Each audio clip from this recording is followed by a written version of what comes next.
Welcome to the Salmon Runs YouTube. Enjoy the video. You begin by preparing the counter so it behaves predictably. Confirm the model and supply power or connect to your device. Once powered, set the start value, 0 unless a different baseline is needed, then test the increment button briefly. Make sure you understand reset and lock positions because once counting starts you want reliable inputs. If you use software, open the app and select the correct counter profile. If mechanical, check that gears move freely. This initial check prevents errors later. Now you perform the counting itself, keeping control and rhythm. Use single presses for precise single-item counts, and when appropriate hold the control for steady continuous increments. This saves time on long runs.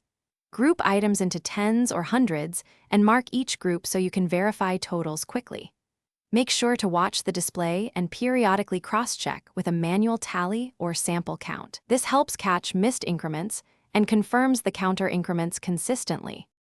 You finish by recording the final total and securing the count.